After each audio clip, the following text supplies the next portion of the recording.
प्रचोदया। देवतुल्यायो माँ शक्ति। आज साध्या चंद्र कुमार क्रमांक 1052, दिन शुक्रवार, तारीख 1 नवंबर 2024। और आज हमारे बीच में आदरणीय श्री नवीन कुमार शर्मा जी, जो चार्टर्ड अकाउंटेंट है, और आज पहली बार हमारा इनका चल रहा है टॉपिक निवेश का मनोविज्ञान, साइकोलॉजी ऑफ इन्वेस्टिंग। आप ज्यादा सुन लेते हो हम आदरणीय एन के नफ साहब से, जो retired additional commissioner income tax है। दो शब्द आदरणीय एन के शर्मा साहब के सुनकर आदरणीय नफ साहब। बहुत बहुत धन्यवाद आदरणीय अमित शर्मा जी, और स्वागत है नवीन कुमार शर्मा जी का। चार्टर्ड अकाउंटेंट है प्रोफेशन से और रोटेरियन है ये एट प्रेजेंट। आज हमारे इस प्लेटफॉर्म पे पहली बार आए हैं और बहुत महत्वपूर्ण सूचनाएं देंगे, क्योंकि इस वक्त मार्केट 6,000 पॉइंट नीचे गिरा हुआ है। तो 6 क्या बल्कि 6,500 पॉइंट नीचे गया हुआ, तो इसमें सभी लोग पैनिकी हैं। नवीन कुमार शर्मा साहब चार्टर्ड अकाउंटेंट है, and for last 30 years he is in this profession. He is a financial expert, business expert, और ही इज एन ऑथर जिसने जीएसटी और सर्विस टैक्स के ऊपर बुक्स लिखी हैं। और वो एक बहुत पुराने, कहना चाहिए पुराने टाइम के, शायद गर्ग रेखना, रेडी रेखना के साथ एसोसिएटेड है। आप वो नाम बताएंगे किसके साथ है? मैं तो वही अंदाजा लगा सकता हूँ कि मैं हाँ जी, गाजियाबाद। हाँ जी, गर्ग्स वाला ही है। हाँ, तो मैं घर से ही, मुझे बहुत इजी लगता था। इनफैक्ट मैं टैक्समैन की भी मेरे पास रेडी रखना रहती थी घर के लिए। मैं घर की स्पेशली खरीदता था कानपुर में, क्योंकि इसकी लैंग्वेज बहुत सिंप्लीफाइड लगती थी मेरे को। और मुझे लगता था कि मैं एक बार पढ़ने में समझ आ जाती है, और थोड़ी थिकनेस भी कम होती थी। और इसके अलावा आप सीआईआरसी के एक्स चेयरमैन भी रहे गाजियाबाद ब्रांच की, यानी कि थोड़ा बहुत पॉलिटिक्स में भी, जो चार्टर्ड अकाउंटेंट्स की पॉलिटिक्स है उसमें भी दखल है। So is a all round, कई डायमेंशन है। उसको मैंने सब्जेक्ट को दरअसल 2-3 बार पढ़ा शर्मा जी। मैं, इट इज नॉट कि आप इन्वेस्टमेंट के बारे में जानना चाहेंगे कैसे इन्वेस्टमेंट किया, क्या नहीं। That is the psychology of investing, कि हमें जो इन्वेस्टमेंट करना उसके मनोविज्ञान, मनोदशा हो जाती है, या किस मनोदशा के साथ इन्वेस्टमेंट करना चाहिए। मैं 3-4 बार उसको पढ़ के मेरे 3-4 मीनिंग निकल गया है। और इसको जब आप आज समझाएंगे कि निवेश का मनोविज्ञान या साइकोलॉजी ऑफ इन्वेस्टिंग, ये चीजें किस तरीके से, ये सब्जेक्ट क्या है पहले थोड़ा सा वो बताते हुए, और आज का जो दौर चल रहा है जिसमें कि शेयर मार्केट बड़ी तेजी से नीचे जा रहा, गोल्ड और सिल्वर के रेट्स ऊपर जा रहे हैं, थोड़ा सा सजेशन देते हुए कि हम लोग को करना क्या चाहिए। कैसे मन को मजबूत बनाए, कैसे दिल को मजबूत बनाए, और in what aspects one person who is retired और is about to retire, how is a senior age, कहाँ का इन्वेस्टमेंट करना चाहिए, इसके बारे में आज विस्तार से बताएंगे। और अगर मौका लगेगा तो दोबारा फिर आके इस चीज को और अच्छे से एक्सप्लेन करेंगे। आज के उद्बोधन के लिए स्वागत है आदरणीय श्री नवीन कुमार शर्मा साहब का। आइए सर। नमस्कार जी, थैंक यू जी। आपका भी और अरविंद जी का भी धन्यवाद कि आपने मुझे बुलाया।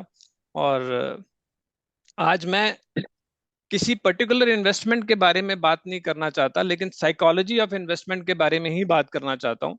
क्योंकि मैंने रियलाइज किया, और कुछ मैं अपने एक्सपीरियंसेस ही शेयर करूंगा, और अपनी जो मेरे जो भी संवाद है उसमें मैं कुछ एक दो केस स्टडीज को डिस्कस करते हुए उसमें से ही पॉइंट्स निकालूंगा कि कौन से पॉइंट्स, किस तरह से हम क्या गलती करते हैं, या किस तरह से हमें नहीं करना चाहिए और क्या करना चाहिए, और क्या मेन फैक्टर्स हैं जो हमें इम्पैक्ट करते हैं उससे। अब हमारा जो अरविंद जी का ये चैनल है, इसमें थोड़ा अध्यात्म पे भी चलता है, तो मैं इसको एक पहरा पढ़ना चाहूंगा पहले, इन्वेस्टमेंट से रिलेट करके, कि investment is a kind of yoga and you need to meditate.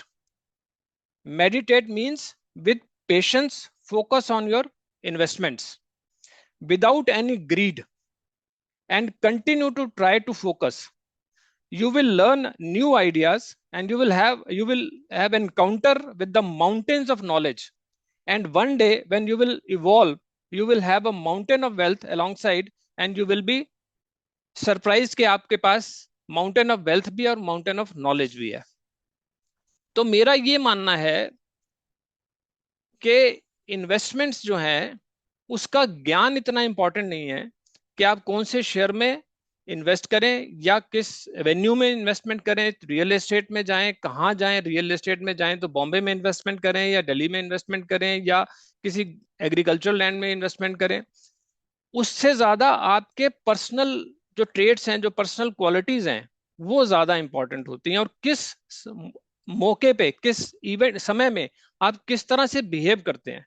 तो जो मेरी जो केस स्टडीज हैं, ये मैंने जो देखी, और उसके उसी में से मैंने ये निकालने की कोशिश करी ताकि ये हमारे को आसानी से समझ में आ सके। अब ये केस स्टडीज मैंने लिखी हैं, मैं पढ़ूंगा, क्योंकि ये मेरे को लगता है जूम पे शेयर करना मेरे लिए पॉसिबल नहीं होगा अभी।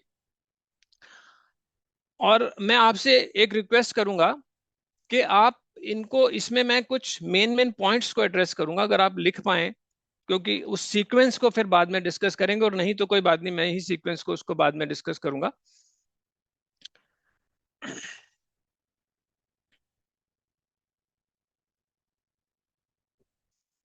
ये केस स्टडी है कि one of my friends who had investments in mutual funds only with one fund, fund house मतलब जो भी उसकी इन्वेस्टमेंट थी वो एक ही फंड हाउस के साथ थी, and had no other investment, मतलब उसका कोई डाइवर्सिफिकेशन नहीं था। अब ये मैंने ये देखा है कि बुक्स में सब कुछ लिखा हुआ है और हमें सब कुछ पता होता है, लेकिन हम जब प्रैक्टिकल में करते हैं तो उन चीजों को नहीं कर रहे होते, और बहुत सारे फैक्टर्स हमारे पे हावी हो जाते हैं। वो फैक्टर्स को मैंने इन केस स्टडीज के थ्रू सामने लाने की कोशिश करी है कि one of my friends who had investments in mutual funds only with one fund house and had no other investment, no diversification through SIP, systematic investment plan, इसके बारे में भी हम बाद में बात करेंगे, and had around 5 lakhs of accumulated funds, but the fund was not giving good consistent return। पिछले 3-4 साल हो गए थे जब से वो इन्वेस्टमेंट, उसमें कुछ मंथली इसमें इन्वेस्टमेंट कर रहे थे, लेकिन 3-4 साल में फंड ने कुछ रिटर्न ज्यादा नहीं दिया था। But the fund was not giving good consistent return, मतलब परसिस्टेंस एंड पेशेंस यहाँ पे इंपॉर्टेंट आ जाती है, इंपॉर्टेंस आ जाती है उसकी। But he had not reduce the amount invested either, उनका इन्वेस्टमेंट, इन्वेस्टेड फंड गिरा भी नहीं था, हालांकि गिर भी सकता है, तब भी हमें परसिस्टेंस और पेशेंस की जरूरत होती है। It was during the India-Chinese tussle on the border. One day he started thinking about his investment in mutual fund and discussed it with one of his colleagues, and his colleague opined that India's war with China is imminent, or otherwise also the market might lose few points and come down. अब उन्होंने जो investment किया हुआ था वो risk tolerance उनकी क्या थी कि इस इवेंट को जब उन्होंने सोचा तो उनका रिस्क जो है, जो लेने की जो क्षमता थी वो कम थी, या जैसे भी तो उनको लगा कि ये पैसे, अच्छा ये तो चाइना की वॉर हो जाएगी। अब ये इसमें एक ये बात आती है इंपॉर्टेंट निकल के कि हम कैसे इंफॉर्मेशन को लेते हैं कलीग से जो उतना क्वालिफाइड नहीं है, हमने उसकी भी इंफॉर्मेशन को लिया, और कोई भी घटना कैसे रिएक्ट करेगी हम उसमें उससे प्रभावित हो गए। Now he had invested this money through an agent and was not aware that this money can be invested or withdrawn online. Liquidity उसको नहीं पता थी। लिक्विडिटी एक बड़ा इंपॉर्टेंट फैक्टर है जब हम इन्वेस्ट करते हैं, हमें रिटर्न देने में और हमारे को रिटर्न हमारी कम करने में भी और ज्यादा करने में भी। लिक्विडिटी किसी को हेल्प करती है और किसी के अगेंस्ट भी काम करती है, इसको हम आगे डिस्कस करेंगे। The other colleague helped him withdraw money online without going to his agent, and the money was in his account same day or next day. पैसे उसके पास निकल आए। अब उसने जब वो पैसे को निकाला तो he never thought of cost और फी इन्वॉल्व और री इन्वेस्टिंग, और ना ही उसने टैक्स का इफेक्ट देखा कि अब मैं इसको निकाल लूंगा तो मेरा कैपिटल गेन लगेगा इस पे, क्या capital, short term capital gain लगेगा या लॉन्ग टर्म कैपिटल गेन लगेगा, और या एग्जिट लोड लगेगा, या फिर मैं जब इसको री इन्वेस्ट करूंगा तो मेरा एंट्री लोड लगेगा। तो ये फैक्टर्स भी उसने इन्वेस्ट नहीं किए, इसको नहीं समझा। तो मेरा कहने का मतलब है कि हम जब इन्वेस्टमेंट करते हैं तो हम इन्फॉर्म्ड नहीं होते, हम कोई इन्फॉर्म डिसीजन मैक्सिमम टाइम पे नहीं लेते। तो अगर इन सब चीजों को हम लेने लगे, अपने आप को ऑर्गेनाइज कर लें, तो हमारी इन्वेस्टमेंट रिटर्न ऑटोमेटिकली बढ़ जाएंगे। अब जैसे हम, मेरे को लगता है इस चैनल पे अभी नेब साहब से बात हुई, मेरा शायद बैटरी का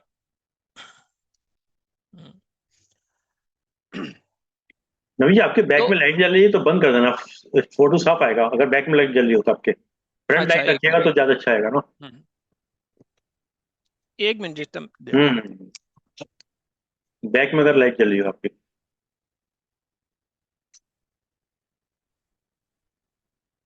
और फ्रंट पे अगर लाइट हो तो ज्यादा अच्छा होगा। अब सही हो गया, ठीक अब है। हाँ, अब ठीक है, कब ठीक है। ठीक है। तो आगे चलते हैं कि ही withdrew that money with the intention that tomorrow when the market will come down, मतलब जब मार्केट नीचे आएगी तो तब मैं इस पैसे को इन्वेस्ट कर दूंगा।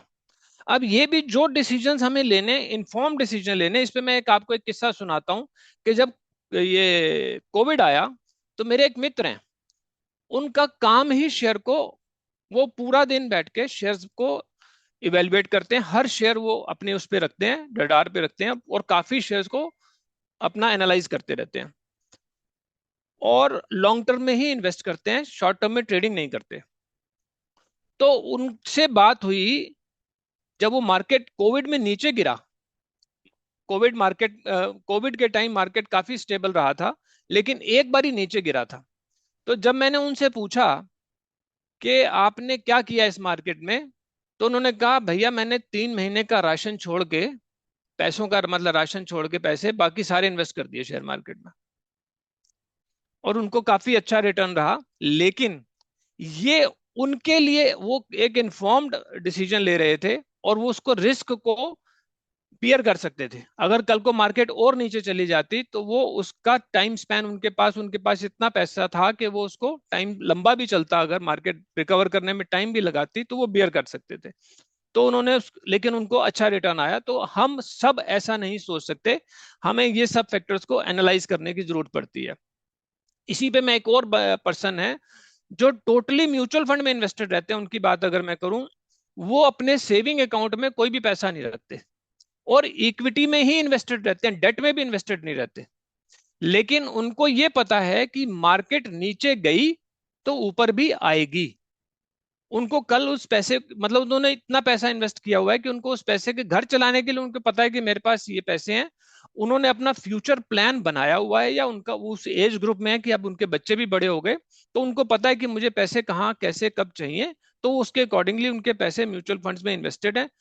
और जब उनसे अगर आप ये मानेंगे एक अमाउंट में बोल रहा हूँ कि 2 लाख रुपए भी अगर चाहिए, तो कहते हैं अच्छा मैं रिडीम करूंगा तब पैसे आपको दूंगा। मतलब अदरवाइज उनके पास ऐसा ना भी कहें तो पैसे, मतलब उनको पता है कि मुझे कितने जरूरत पड़ेंगे, और वो मार्केट रोज देखते भी नहीं कि कितनी गिरी या क्या हुआ। इसी पे एक और उदाहरण मैं देना चाहूंगा कि एक बारी हमारे एक मित्र हैं जिन्होंने उनके थ्रू इन्वेस्टमेंट किया हुआ था, और उन्होंने, ये बहुत पहले की बात है, उन्होंने कुछ पैसे नए नए लगाए थे। उनकी रिस्क टॉलरेंस देखिए कि कुछ मार्केट उस टाइम 500 पॉइंट गिरी, 500 पॉइंट मार्केट गिरी, तो उनका फोन आया। वो मेरे दोस्त थे तो उनका फोन मुझे आया, कहते नवीन यार वो पैसे, मार्केट 500 पॉइंट गिर गई, क्या होगा यार, वो दत्ता साहब से बात करो, आनंद दत्ता उनका नाम है, मेरे जो मित्र हैं। तो मैंने भी थोड़ा रुक के फिर आनंद दत्ता साहब से बात करी, तो दत्ता साहब ने बड़ा कूल सा रिस्पॉन्स दिया। कहते हैं ये इतने परसेंट ही तो गिरी है मार्केट, ये तो मार्केट का काम तो गिरना है, उठना है, मार्केट तो ऐसे ही चलती है। तो ये रिस्क टॉलरेंस है कि एक व्यक्ति का रिस्क कितने पॉइंट पे उसका दिल की धड़कन बढ़ जाती है, और एक व्यक्ति की दिल की धड़कन उससे बहुत ज्यादा मार्केट भी गिर जाए तो नहीं गिरती। तो इसके लिए हमें अपने ब्रेन को ट्रेन करने की जरूरत पड़ती है। हमें सोच के चलना पड़ता है कि ये क्या होगा, कौन सी सिचुएशंस कैसे होंगी, हम उस तरह से इन्वेस्टमेंट करें। तो कोई नया इन्वेस्टर अगर मार्केट में आता है तो उसको बहुत स्लो प्रोसेस में मार्केट में एंटर करना चाहिए, और सारे फैक्टर्स को समझने की जरूरत होती है। अब उन्होंने जैसे पैसे निकाल लिए और उन्होंने उसको नहीं देखा कि क्या इसमें कॉस्ट इन्वॉल्व होगी या क्या टैक्स का इम्पैक्ट होगा। तो हम आगे चलते हैं। He will put the money back and hence the timing the market he will gain the market. अब यहाँ पे जब वो टाइमिंग की, जब मार्केट की बात करते हैं, तो हमारा मानना ये है कि मार्केट को टाइम करना किसी के लिए पॉसिबल नहीं है। जनरली जो लोग बहुत रोज बैठे हुए हैं और बहुत ज्यादा स्टडी कर रहे हैं शायद वो कर पाते हो, लेकिन वो मार्केट को टाइम करना असंभव है। इसीलिए सब लोग, चाहे हमारी सेबी हो या अदरवाइज इन्वेस्टमेंट कंसल्टेंट्स कोई भी हो, तो वो लॉन्ग टर्म की इन्वेस्टमेंट की बात करते हैं, क्योंकि मार्केट किस बात पे भड़क जाएगी या नीचे आ जाएगी, किसी को नहीं पता। तो मैं यहाँ बोल रहा हूँ प्रेजेंस ऑफ ग्रीड, कि जब आप अपने प्लान तो पहले प्लान ही नहीं है किसी का मान लीजिए, और अगर प्लान है भी, आप प्लान से हट रहे हैं, तो हमें ये जज करना पड़ेगा कहीं हम ग्रीड में तो नहीं जा रहे, लालच में तो नहीं जा रहे, पैसा बढ़ाने की, ज्यादा अर्न करने के ग्रीड में तो नहीं जा रहे। अगर आप इन्फॉर्म डिसीजन ले रहे हैं तो बहुत बढ़िया है। आप रिस्क ले रहे हैं, कैलकुलेट करके रिस्क ले रहे हैं, और आपकी रिस्क टॉलरेंस है। अगर आपका पैसा नीचे भी आ जाए तो आपको पता है कि कोई बात नहीं, इतना नीचे जाएगा या इतना नुकसान हो जाएगा, I am ready for that. लेकिन तब आप इन्वेस्टमेंट कर रहे हैं या आप एक रिस्क ले रहे हैं तो बिल्कुल ठीक है, आप नीचे आएगा, आप तैयार हैं उसके लिए। तो अदरवाइज अगर आप विदाउट इंफॉर्मेशन या विदाउट नॉलेज किसी के कहने पे या ऐसे ही डिसीजन ले रहे हैं, तो वो प्रेजेंस ऑफ ग्रीड हो जाती है, उसको ग्रीड मैं नाम देता हूं। अब he did not calculate the entry load और एग्जिट लोड, ऐसा हमने पहले डिस्कस कर लिया। तो एब्सेंस, अब इसमें जो मैंने पॉइंट लिखा है, this is an impulsive decision, absence of knowledge and awareness of the cost और fee involve of and impact of tax. Now later he lost the track, उन्होंने पैसे निकाल लिए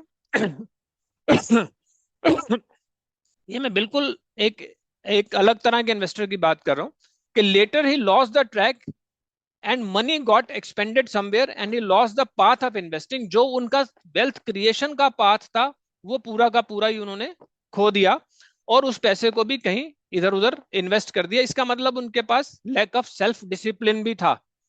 मतलब आपको जब मार्केट में इन्वेस्ट करना है या कोई भी इन्वेस्टमेंट कहीं भी करना है, तो आपको सेल्फ डिसिप्लिन भी होना बड़ा इसेंशियल है, क्योंकि बहुत सारी टेम्पटेशंस चारों तरफ से आती हैं। मैं ये बातें कर रहा हूं और ये मान के, फिर भी आपको, आप सबको ये सारी बातें पता हैं, लेकिन मेरा बस एक जो अपना एक्सपीरियंस है मैं वो शेयर कर रहा हूँ। ये बिल्कुल एग्जाम्पल है जो मैंने देखा है। एंड एन अपॉर्चुनिटी, उन्होंने अपना ये पाथ लूज कर दिया, and an opportunity to create wealth, and now again he will have to start the journey of his wealth creation. अगर उनके पास प्लान होगा, मतलब उनके पास एक हॉराइजन होगा कि कितने हॉराइजन के लिए मैंने इन्वेस्टमेंट करना है, और उनके लिए फाइनेंशियल प्लान होगा कि मेरा इसका क्या पर्पस है इन्वेस्टमेंट करने का। इन्वेस्टमेंट करने का भी पर्पस हो सकता है, होता ही है, मतलब उसके बिना भी उसका कोई लॉजिक नहीं है। इसके बाद एक और एग्जांपल देना चाहूंगा मैं, ये भी बड़ा रॉ सा एग्जांपल है, लेकिन ये भी मेरा एक देखा हुआ एग्जांपल है। इससे भी कुछ फैक्टर्स उभर के आते हैं जिनको हम आगे डिस्कस करना चाहेंगे। कि one of my clients whose father once an industrialist, जिनका जो इंडस्ट्रियलिस्ट थे, एक दो कंपनियां फैक्ट्रीज थी उनकी चलती थी, एंड हैड फुल कंट्रोल, मतलब उनका कंट्रोल था अपने दो बच्चों पे, और एंड हिज हेड इज, और अपने अपने जब उनका काम बड़ा अच्छा चल रहा था तब भी वो बच्चों पे उनका कंट्रोल था, एंड लेटर एज वेल, और बाद में भी। तो वो दोनों, जब उनका क्या हुआ कि काम बंद हो गया, काम बंद हुआ, तो उनके पास एसेट्स इतने थे कि उससे उनका अपना काम तो बड़ा अच्छा चलता रहा और बच्चों का भी काम चलता रहा, पैसे इतने आते रहे कि सबका काम चलता रहा। लेकिन उन्होंने बच्चों को एजुकेशन प्रॉपर जो देनी चाहिए, ना वो बच्चे कोई बिजनेस कर सके, और ना ही वो कोई ग्रेजुएशन भी अपने आप को, मतलब एजुकेट भी कर पाए कि ग्रेजुएशन भी क्रॉस करे। तो मतलब जो लेगेसी थी, आपकी जो इन्वेस्टिंग की लेगेसी होती है, अब मैं यहाँ इन्वेस्टमेंट पे आ गया, हालांकि उनका बिजनेस था, तो वो लेगेसी भी जो पास ऑन बच्चों को होनी चाहिए, वो उनकी लेगेसी उनको पास ऑन नहीं हो पाई। तो मेरा इसमें कहने का मतलब ये है, और जब उनके फादर की डेथ हुई काफी सालों बाद, तो बच्चों ने सबसे पहले एसेट बेचे और उन पैसे एसेट्स को अपने नाम करने की, वेल्थ को कोशिश करी। अब मैंने ये देखा कि उनके पास कोई ज्ञान नहीं है, कोई गोल्स नहीं है, कोई प्लान नहीं है, और उसके बाद अगर उनको कोई समझा भी रहा है तो उनकी बात वो समझ में नहीं आ रही, और 10 लोगों से वो डिस्कस कर रहे हैं, 10 लोगों से, आज आम लोगों से, मिलने वालों से वो डिस्कस कर रहे हैं। उसका नतीजा ये हुआ कि उनके यहाँ पे एक डकैती हुई और उनके यहाँ से कुछ पैसे भी चले गए। मेरा इसके पीछे कई पॉइंट्स निकालने की कोशिश कर रहा हूँ। और जब फादर ने वो गए यहाँ से, तो कोई विल या उस तरह का कोई प्लान नहीं था, तो जो इनहेरिटेंस का जो प्लान था नई जनरेशन के लिए, वो प्लान भी नहीं था। तो वो भी एक अपने आप में एक एसेंशियल वो है। और जब वो इन्वेस्ट करना चाह रहे थे, तो जैसे उनके पास पैसे आए, तो उनको जहां अनाप शनाप लगा उन्होंने रियल एस्टेट में इधर उधर इन्वेस्ट किया।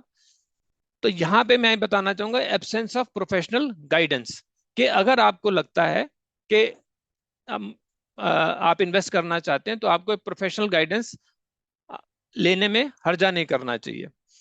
और अगर आपको एंजाइटी जैसी सिचुएशन समझ में खुद को नहीं आती है, लेकिन अगर आपको क्लैरिटी नहीं है कि क्या डिसीजन आज लेना चाहिए और क्या नहीं डिसीजन लेना चाहिए, तो आपको अपना डिसीजन पोस्टपोन करना चाहिए। जबकि होता क्या है कि हम लोग फटाफट, कोई बताता है या शेयर मार्केट ऊपर नीचे हो रही है या रियल एस्टेट में भी अगर गेन्स आ रहे हैं, तो हम फटाफट इन्वेस्ट करना चाहते हैं विदाउट नॉलेज, किसी के कहने पे कि ऐसा ना हो जाए कि हम अपॉर्चुनिटी लूज कर जाएं। तो वो पोस्टपोन, ऐसी स्थिति में मेरा कहना है कि postpone your decision in situations lacking clarity, meditate. तो इसमें से जो हमारे पॉइंट्स निकल के आए, तो जो जिस सीक्वेंस में इस मेरे इस केस स्टडीज में जो पॉइंट्स निकल के आए, वो मैंने लिखे नीचे, और इनको फिर मैं बाद में सीक्वेंस में करना चाहूंगा। तो इनको मैं डिस्कस करना चाहूंगा कि अब ये जो पॉइंट्स हैं, ये हम सबको कई बार पता होते हैं और कई बार पता नहीं भी होते। लेकिन हमारे जो पर्सनल फैक्टर्स हैं, जो वो इनको इम्पैक्ट करते हैं। अब जैसे डाइवर्सिफिकेशन, जो इसमें पहला पॉइंट निकल के आया कि डाइवर्सिफिकेशन, अपने हम एसेट्स का डाइवर्सिफिकेशन नहीं करते। अगर किसी का इन्वेस्टमेंट रियल एस्टेट में है, तो वो रियल एस्टेट में ही है। किसी ने म्यूचुअल फंड में रखा हुआ है, तो म्यूचुअल फंड में ही रखा हुआ है। कई लोगों ने फिक्स डिपॉजिट में रखा हुआ है, और कई लोग एजेंट्स के भरोसे में आके इंश्योरेंस को भी एक इन्वेस्टमेंट का टूल समझकर इन्वेस्टमेंट में भी, इंश्योरेंस में भी पैसे लगाते हैं, इन्वेस्टमेंट करते हैं। उसके बाद persistence and patience. Mutual funds के लिए एक कहानी रिलेट की जाती है कि कई बारी म्यूचुअल फंड्स मेनली तीन तरह के हो जाते हैं। एक लार्ज कैप से रिलेटेड फंड्स हो जाते हैं, एक मिड कैप से रिलेटेड, और एक स्मॉल कैप से रिलेटेड। तो स्मॉल कैप फंड्स जो है जनरली रिटर्न देर से देते हैं, क्योंकि स्मॉल कैप यानी कि छोटी कंपनीज। आज की डेट में अगर हम छोटी कंपनीज को देखें, तो उसमें ग्रोथ के इसीलिए कहा गया कि स्मॉल कैप रिटर्न अच्छा देता है, क्योंकि छोटी कंपनीज होती हैं तो ग्रो ज्यादा करती हैं। लार्ज कंपनीज को एक स्टेग्नेशन हो जाता है, उनकी ग्रोथ एक डिफाइंड सी ग्रोथ हो जाती है। उनको एकदम बल्क में कुछ मिलना या बल्क में ग्रोथ होना चांसेस कम होते हैं। तो जब आप म्यूचुअल फंड्स में इन्वेस्ट करते हैं, खासकर स्मॉल कैप में जिन्होंने इन्वेस्ट किया हुआ है, तो कई बार 3-3, 4-4 साल आप म्यूचुअल फंड में इन्वेस्टेड हैं, और पता चलता है कि उस फंड ने कोई रिटर्न नहीं दिया। और अब आप यहां पर अगर आप पेशेंस लूज करके उस फंड से निकल जाते हैं, तो पता चला कि आप निकले और दूसरे में फिर वैसे ही किसी में चले गए, और इधर ये फंड चौथे पांचवें साल में बढ़ गया। तो इसको ये बैम्बू से रिलेट किया जाता है कि बैम्बू का पेड़ भी 3-4 साल बाद थोड़ा सा निकलता है, और फिर एकदम पांचवें साल में बहुत तेजी से आगे चला जाता है। तो म्यूचुअल फंड में भी मैंने जो देखा है कि कई लोग क्लेम करते हैं कि हम, मतलब म्यूचुअल फंड को अगर हम सिलेक्ट करना चाहें कि बेस्ट म्यूचुअल फंड कौन सा है, तो अगर हम इसमें अपना नॉलेज देखें, अपने हिसाब से स्टडी करें, जितना नॉलेज हम अपने आप लेंगे, उतना ही नॉलेज हमारे काम आएगा, उतना ज्यादा मजा आएगा आपको। आप इन्फॉर्म डिसीजन लेंगे। किसी के पास, किसी दूसरे के पास ये मान के चलें कि बहुत ज्यादा नॉलेज है, मेरे ख्याल से नहीं है। जितना एक्सपीरियंस आपको होता जाएगा, जितना आपको आप स्टडी करते जाएंगे, इस पे मेरा पहले भी मैंने एक बार एक लिख कहा है किसी वीडियो में, कि हम कई बार अपनी प्राइम एक्टिविटीज में बहुत समय देते हैं, जैसे 8-10 घंटे का समय देते हैं क्योंकि ब्रेड एंड बटर है, लेकिन हम इन्वेस्टमेंट में समय ही नहीं देते अपना। हमने किसी के कहने पे इन्वेस्ट कर दिया। अपनी स्टडी हम करने में कई बार कॉन्फिडेंस को लैक करते हैं, और कई बार हम करना ही नहीं चाहते।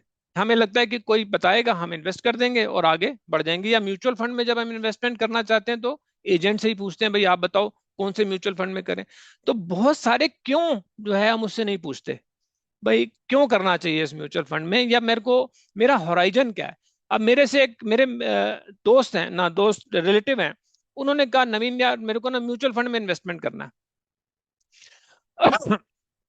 किस में कर दूं। अब वो बेंगलोर में बैठे हैं और मेरे से पूछ रहे हैं किस में करना है, किस म्यूचुअल फंड में करना है। तो मैंने उनको कहा भाई पहले मेरे को अपना पर्पस बताओगे, क्या होराइजन है वो बताओगे, आपकी रिस्क कैपेसिटी क्या है वो देखनी पड़ेगी, तभी तो बताऊंगा, सोचूंगा मैं कौन सा म्यूचुअल फंड आपके लिए है। अब लार्ज कैप है, स्मॉल कैप है, या कुछ चलो ब्लू चिप है, या किस तरह का फंड आपके लिए सिलेक्ट हो सकता है किस। अब उसके बाद तो बाद में हम ये देखेंगे कि कौन सा फंड अच्छा है, किसका फंड मैनेजर अच्छा है, कौन सा फंड अच्छा रिटर्न दे रहा है, आगे उसने कौन से शेयर्स में इन्वेस्ट कर रखा है, कौन से सेक्टर में है। म्यूचुअल फंड को एनालाइज करना भी अपने आप में एक लंबी कहानी है। लेकिन उस वो मेरे से नाराज हो गए, उन्होंने सोचा शायद ये बताना ही नहीं चाहते।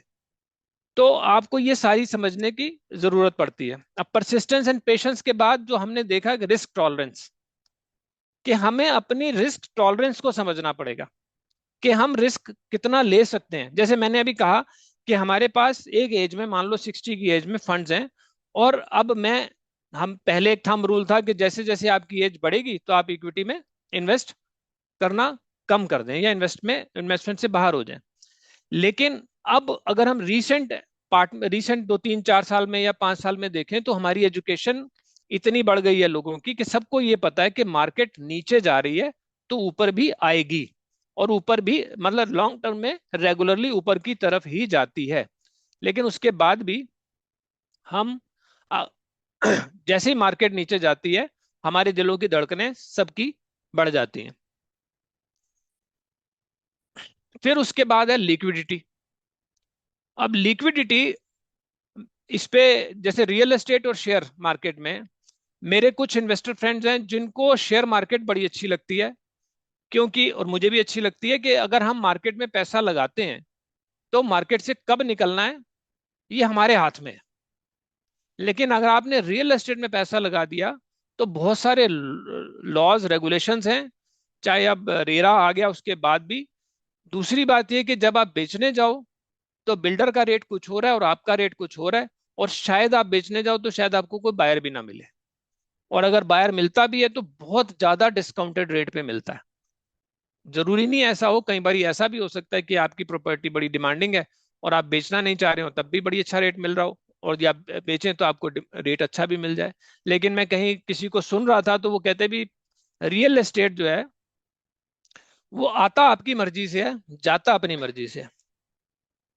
और शेयर मार्केट या म्यूचुअल फंड्स काफी ट्रांसपेरेंट हो गए हैं अब, और ऑलमोस्ट इक्वल रिटर्न देते हैं उसके, और बराबर की वेल्थ क्रिएट करते हैं। तो अगर हम थोड़ा सा समझदारी से इन्वेस्ट करना चाहें तो फिर इक्विटी मार्केट बड़ी अच्छी हो जाती है। इवन म्यूचुअल फंड्स में कॉस्ट और फी इन्वॉल्व जो है वो भी बड़ी ट्रांसपेरेंट है। कहाँ एग्जिट लोड लगना है, कहाँ एंट्री लोड लगना है, कितना लगना है, अलग अलग फंड हाउस फंड्स के अलग अलग हो सकते हैं, लेकिन फिर भी वहां पे हमें पता है। और उसके बाद टैक्स का इम्पैक्ट क्या आने वाला है जब हम विड्रॉ करें, या जब हम प्लानिंग करें कि हमें 5 साल बाद 6 साल बाद ये निकालने हैं पैसे, तो आज के हिसाब से टैक्स सिस्टम बाद में चेंज हो सकता है, लेकिन हम लॉन्ग टर्म टैक्सेस को प्लान कर सकते हैं। तो हमें टैक्स इम्पैक्ट को भी अपने इन्वेस्टमेंट के डिसीजन मेकिंग में लेना चाहिए, समझना चाहिए। 7वें नंबर पे इस सिस्टम में आ रहा है फाइनेंशियल गोल, कि हम सब लोग फाइनेंशियल गोल बनाएं अपना। फाइनेंशियल गोल बनाते ही मेरे को लगता है कि ये, अब जब हम इसको सीक्वेंस में डालेंगे तो फाइनेंशियल गोल सबसे पहले आ जाता है, कि फाइनेंशियल गोल अगर हम बनाएंगे तो हमारे पर्पस भी डिफाइंड हो जाएंगे, और जैसे ही फाइनेंशियल गोल बनाएंगे तो हमारा जो एक रास्ता है, जब हमें पता है कि किस तरफ जाना है, वो डिसाइड हो जाता है। और एक्सपेक्टेड रिटर्न पता चल जाती है कि हमारे पास इतने फंड्स हैं और अगर मुझे इस टाइम इतने फंड्स चाहिए तो मेरी एक्सपेक्टेड रिटर्न इतनी आ रही है जो रीजनेबल है, और अगर आप उससे कंफर्टेबल हो तो आप उस जर्नी को एंजॉय करेंगे। और अगर आप ज्यादा कम होगी एक्सपेक्टेड रिटर्न तो आप उसके अकॉर्डिंगली अपने गोल्स को रीडिफाइन कर लेंगे। तो सबसे पहला स्टेप जो है फाइनेंशियल गोल्स का है, ये हमें करना चाहिए। और उसके अलावा जो इसके साथ ही थोड़ी जुड़ी हुई चीज है कि हमें अपने इन्वेस्टमेंट्स को ऑर्गेनाइज करना चाहिए। जैसे हम बैलेंस शीट बनाते हैं ना अपने बिजनेस की, उसके हिसाब से हमें अपनी इन्वेस्टमेंट्स का एक बैलेंस शीट बनाना चाहिए, इन्वेस्टमेंट्स का और लाइबिलिटीज का, कि अगर कोई हमारी लाइबिलिटीज हैं तो वो एक तरफ हो, और एसेट साइड पे मुझे लगता है हमारे इसमें बहुत सारे लर्नेड लोग हैं, तो हो सकता है मेरी बातें उनको नाइव भी लग रही हो थोड़ी, लेकिन एक हमारे को ऑर्गेनाइज करने में मैंने बहुत सारे लोगों को देखा है, उनकी इन्वेस्टमेंट्स इस तरह से बिखरी होती हैं, उनको ज्यादा पता भी नहीं होता। और पहले तो, आजकल तो डीमैट हो गए, पहले लोग शेयर्स खरीद के भी भूल जाते थे, अलमारी में से निकलते थे कई सालों बाद। तो हमें अपने एसेट्स और लाइबिलिटीज की एक डिटेल बनानी चाहिए, और उसके अकॉर्डिंगली अपने आगे क्या हम 10 साल बाद क्या एक्सपेक्ट करते हैं वो बनाएं, फाइनेंशियल गोल्स के साथ पर्पस बनाएं। यंग लोगों के लिए तो ये ज्यादा इंपॉर्टेंट हो जाता है, और उनके लिए और आजकल के नए फाइनेंशियल इंस्ट्रूमेंट्स जैसे हेल्थ इंश्योरेंस है या दूसरे टूल्स हैं, वो और इम्पोर्टेंट हो, जैसे टर्म इंश्योरेंस है, वो अपने आप में इम्पोर्टेंट हो जाते हैं। लेकिन एक एज के बाद ये सब चीजें इतनी रेलेवेंट नहीं रहती। तो फाइनेंशियल गोल्स के बाद जो हमने देखा था हमारे अपने केस स्टडी में, कि उनके पास कोई स्ट्रेटजी नहीं थी। तो हम इन्वेस्टमेंट से रिलेटेड जब फाइनेंशियल गोल बनाएंगे तो हमें स्ट्रेटजी भी अपनी प्लान करनी पड़ेगी, कि हम कैसे अपनी इन्वेस्टमेंट्स को स्ट्रेटेजाइज करें। और उसके बाद ग्रीड का एक बड़ा फैक्टर है, कि हम अपनी इन्वेस्टमेंट में से ग्रीड तो बिल्कुल हटा दें। वेल्थ क्रिएशन के प्रोसेस में ग्रीड नाम की कोई चीज का स्थान ही नहीं है। और अगर हम उसको अपने फाइनेंशियल गोल के साथ अपना बना लेते हैं, जोड़ लेते हैं कि मुझे 10 साल बाद कहाँ खड़ा होना है, कहाँ मेरी इन्वेस्टमेंट को होना है, तो आपको अपनी हर चीज प्लान हो जाएगी आपकी, कि मेरे को क्या सेविंग करनी है, क्या करना है, कैसे करना है, कहाँ इन्वेस्टमेंट करूं। और आपका दिमाग अपने आप ढूंढना शुरू कर देगा कि कौन सी रिटर्न कहाँ इन्वेस्टमेंट करूं, और तो मेरे को एक्सपेक्टेड रिटर्न इतनी आ जाएगी और मेरी वेल्थ वहां पहुंच जाएगी। और इसके साथ बहुत सारे फार्मूलाज हैं एक्सेल पे। एक्सेल पे बड़े मजे से एक दो फार्मूलाज हैं, जिनको अगर हम यूज करें तो कितना पैसा हम पर मंथ इन्वेस्टमेंट करें तब हमें क्या मिल जाएगा, या कितना हमें चाहिए तो हम कितना परसेंट रिटर्न हमें, कितना पर मंथ हमें इन्वेस्ट करें, वो भी फार्मूला कैलकुलेट कर देते हैं। वो हम मैं अपने नेक्स्ट उसमें उनको डिस्कस करूंगा, नेक्स्ट या नेक्स्ट में जैसे भी। और उसके बाद ग्रीड के बाद नॉलेज। नॉलेज जैसे मैंने एम्फेसाइज कर रहा हूं कि नॉलेज हमें अपना अपने आप बढ़ाना चाहिए। आजकल हमारा ज्ञान अपने आप बढ़ सकता है, हमारे पास इतने टूल्स अवेलेबल हैं। उसके अलावा मैं आपको टूल एक और बताता हूँ, चैट जीपीटी।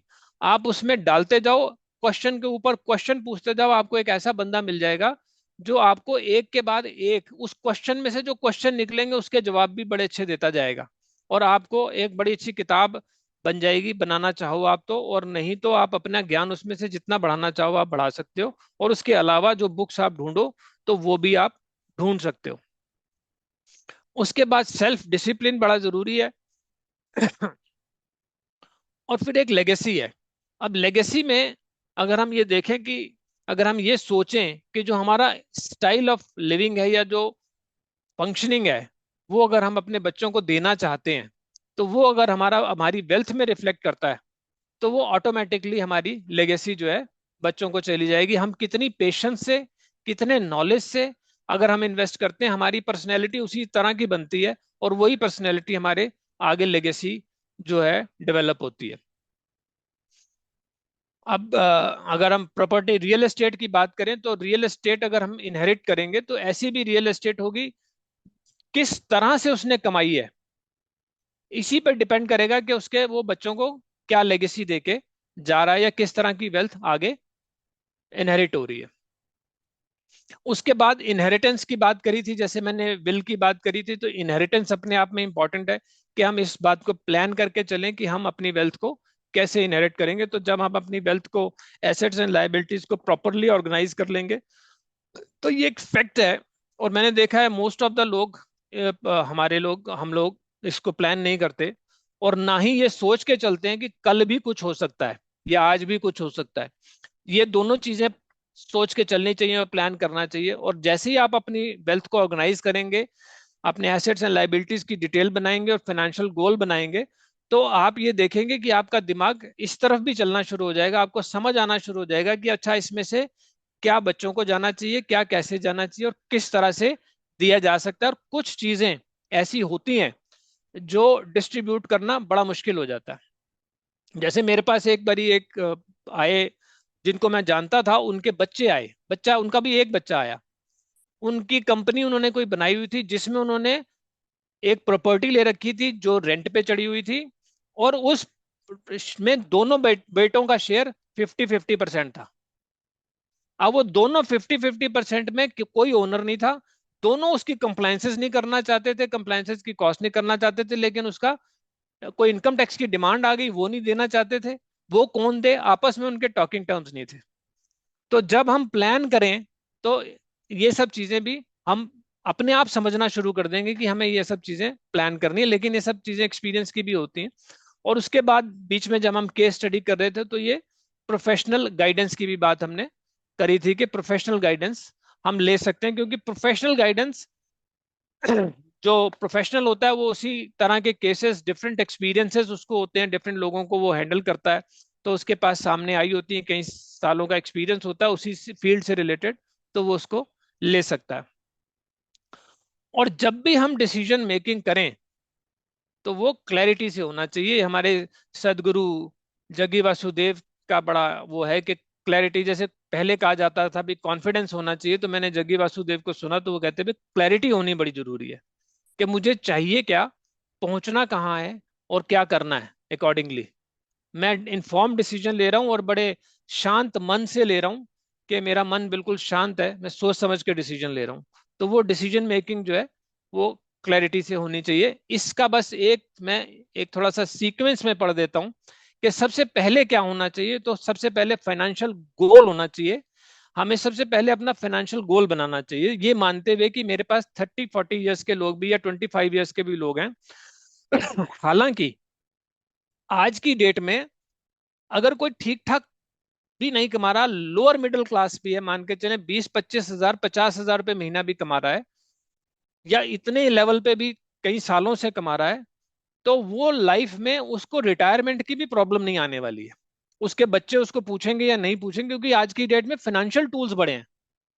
क्योंकि आज की डेट में जैसे रिवर्स मॉर्गेज है, मैं कहता हूँ भी किसी ने 2 बेडरूम या 3 बेडरूम का घर बना लिया और उसके बच्चों को पढ़ा दिया, बच्चे आगे निकल गए, तो उसके बाद अगर उसके पास कोई फंड्स एक्युमुलेट नहीं भी हुए, तब भी वो घर उसको तब तक पोषित करेगा जब तक वो इस दुनिया से जाने का समय उनका नहीं आ जाता। तो रिवर्स मॉर्गेज में उसको हेल्प करता है। तो फाइनेंशियल टूल्स अपने आप में आज की डेट में बहुत इंपॉर्टेंट है और बड़े अच्छे आगे हैं। तो ऐसा कुछ नहीं है। तो इन्वेस्टमेंट का जो हम ये डिस्कशन कर रहे हैं वो है उन्हीं लोगों के लिए मेनली, या इन्वेस्टमेंट अगर माने कि वो पैसा वो है जो आप रिटर्न मैक्सिमाइज करना चाहते हैं जिसपे, और जिसको आप आगे दे के जाना चाहते हैं, या लॉन्ग टर्म में आपको उस पैसे की जरूरत है, या आपके ऑब्जेक्टिव्स आगे कोई बिजनेस प्लान, बड़ा बिजनेस करने के, या कुछ और आगे उससे सोचने के लिए, या बच्चों के लिए सोचने के लिए कि आज हमारे बच्चे कहीं जॉब में हैं और 10-12 साल बाद 15 साल बाद वो अपने एक्सपीरियंस से आके अगर कुछ प्रोजेक्ट लगाना चाहते हैं या कुछ करना चाहते हैं बिजनेस में, तो मैं उनको कितने पैसे दे सकता हूं। अगर ये पैसे कल 10 साल बाद या 12 साल बाद ये आके मेरे से कुछ मांगते हैं, तो मैं कितने पैसे विदाउट रिस्क उनको दे सकता हूँ। तो वो हम इस तरह के फाइनेंशियल गोल्स, मतलब इवन 50-60s में भी हम ये चीजें प्लान कर सकते हैं। तो अगर हम पर्पस सोचना शुरू करेंगे फाइनेंशियल गोल्स को, फाइनेंशियल गोल को बनाने का, तो हमारे को बहुत सारे पर्पस समझ में आने शुरू हो जाएंगे हर एज में। 25 साल 20 साल के लिए तो बहुत ही इंपॉर्टेंट है।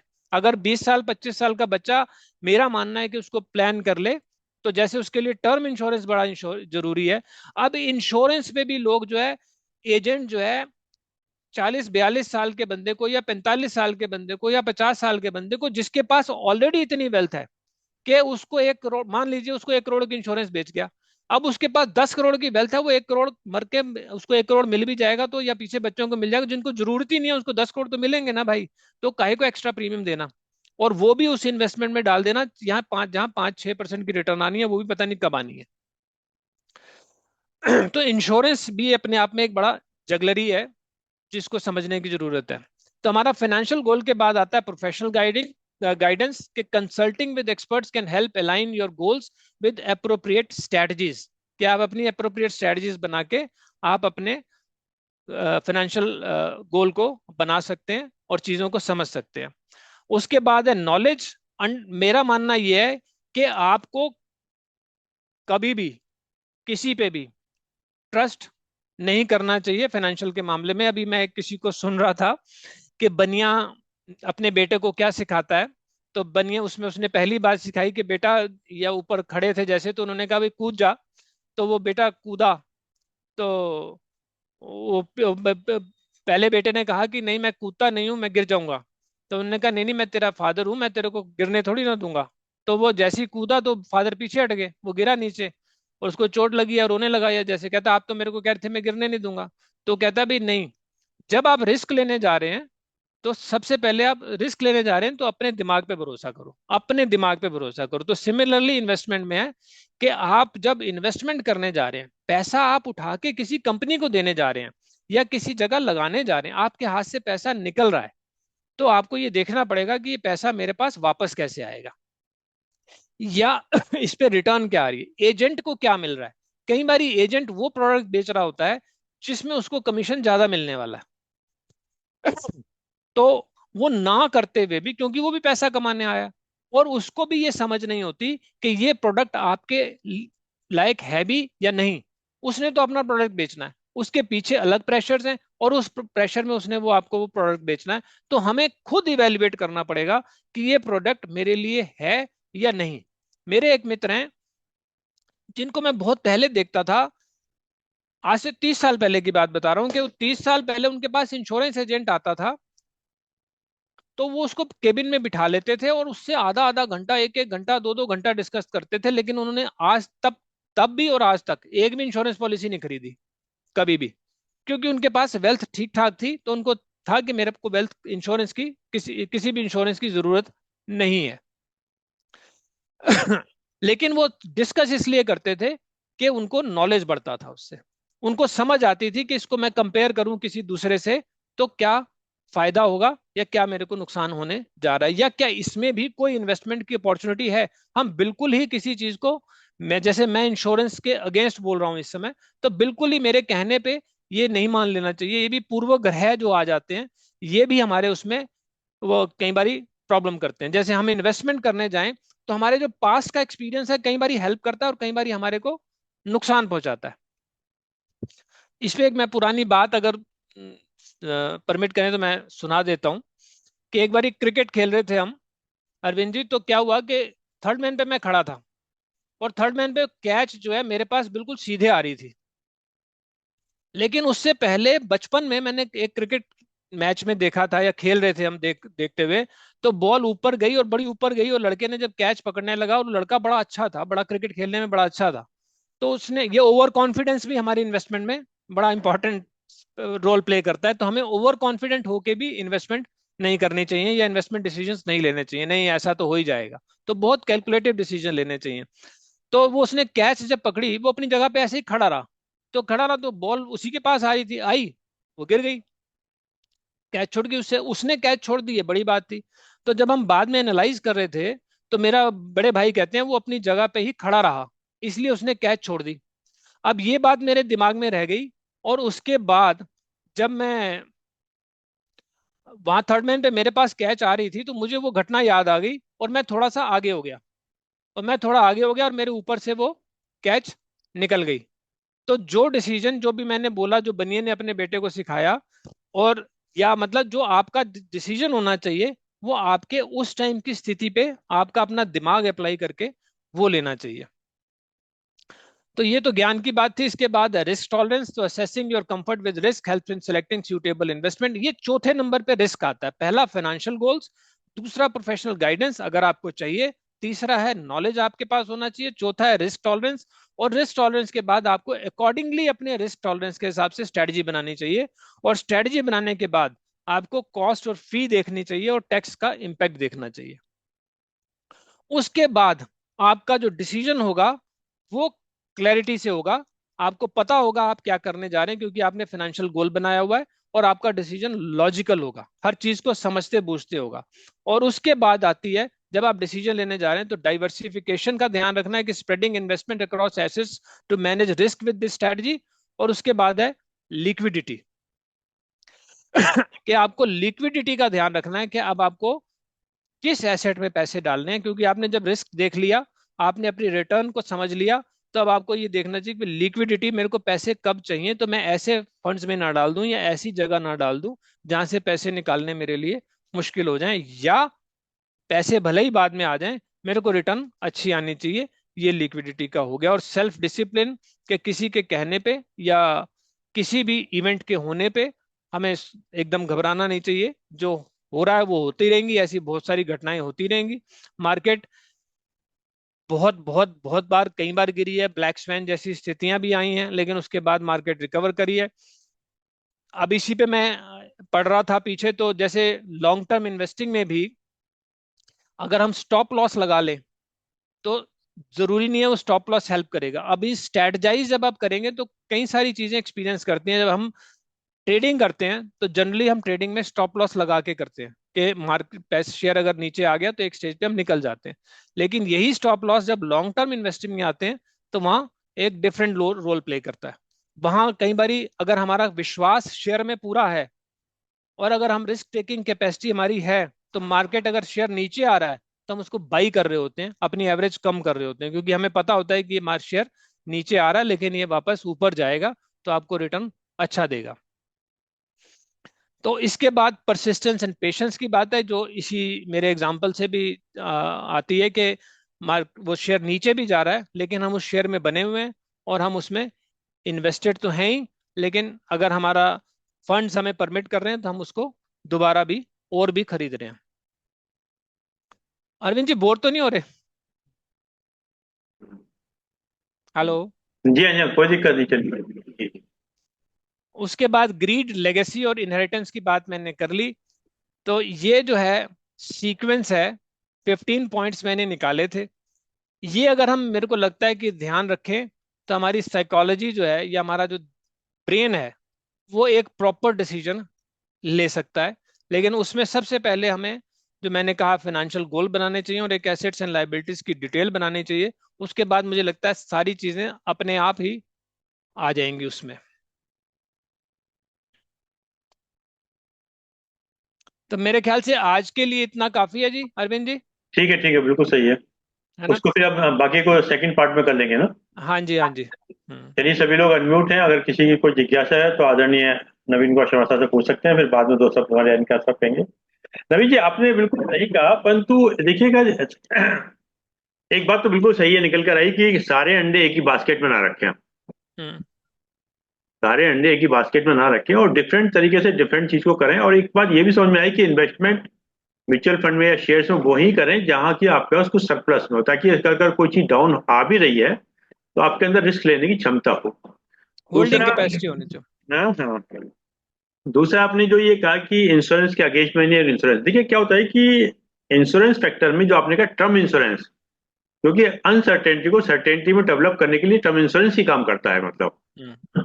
तो ये कहीं ना कहीं होना चाहिए, क्योंकि कल क्या होगा किसी को कुछ नहीं पता। हाँ, मैं टर्म इंश्योरेंस, शायद आपको, मैं टर्म इंश्योरेंस के पूरे पक्ष में हूँ। जी टर्म हाँ जी हाँ, इंश्योरेंस ही इंश्योरेंस है। जी हाँ जी हाँ जी, मतलब होना चाहिए। देखिए वो बाकी तो डिपेंड करता है, मतलब किसी पे, कि ताकि कल को कोई अनसर्टेन इवेंट्स हो तो उसके बाद इंश्योरेंस होना चाहिए, मतलब क्योंकि लेकिन कई एक लेकिन कई एक एज के बाद ना, एक एज हम्म, जैसे 50s में आपका प्रीमियम हाँ, महंगा होगा और आपके पास वेल्थ होती है इतनी कि हम्म। आप उसमें अगर वेल्थ अगर और जोड़ना चाहें कि मैं जोड़ूं, तो वो मुझे लॉजिकल नहीं लगता। टर्म इंश्योरेंस भी वहां पे तो लॉजिकल नहीं दूसरा है। बात क्या है कि नवीन जी की, एक ना मैन टू मैन हर एक के अपने फैक्ट्स अलग अलग हैं। जिस प्रकार से जो सुप्रीम कोर्ट की रूलिंग हर केस में नहीं ले सकती, तो हर एक व्यक्ति के फैक्ट्स अलग है। आपने वो भी बात सही कही कि अपने पहले फैक्ट्स को एग्जामिन करें, हम्म। किसी के कहने से ना जाए, मतलब कि मालूम पड़ा कि उसने ये कह दिया वो कर दिया। और बहुत सही बात है, अपना दिमाग लगाए। अब जैसे अब आपने कहा कि बहुत से फंड होते हैं, लार्ज कैप है, मिड कैप है, स्मॉल कैप है, पहले तो इसको भी समझना चाहिए उसको, हम्म। कि मैं किस उसमें म्यूचुअल फंड में लगा रहा हूँ पैसे को अपने अंदर। तो ये आपने बहुत अच्छा किया, और ये मैं समझता हूँ काफी हद तक काफी लोगों को क्लियर भी होगा और नॉलेज भी होनी चाहिए। फिर आपका ये कहना कि हमें स्पेसिफिक, हमें किसी चीज के लिए ये नहीं करेंगे आपको यही इन्वेस्टमेंट करें, पर अपने आंख नाक कान को खुला ही रखना चाहिए, ताकि इन्वेस्टमेंट करते वक्त में ये भी देखना चाहिए कि अच्छा देखिए, क्या कहते हैं, जहां जितना बड़ा चारा होगा उतना बड़ा जाल होगा। कुछ लोग क्या होता है कि हैवी रिटर्न्स के चक्कर में गलत फंस जाते हैं। ये भी मतलब माइंड में होना चाहिए कि भाई हैवी रिटर्न्स अगर वो दे रहा है तो क्यों दे रहा है, मतलब तो इन सब चीजों का भी अपने माइंड में होना चाहिए इस बात के लिए।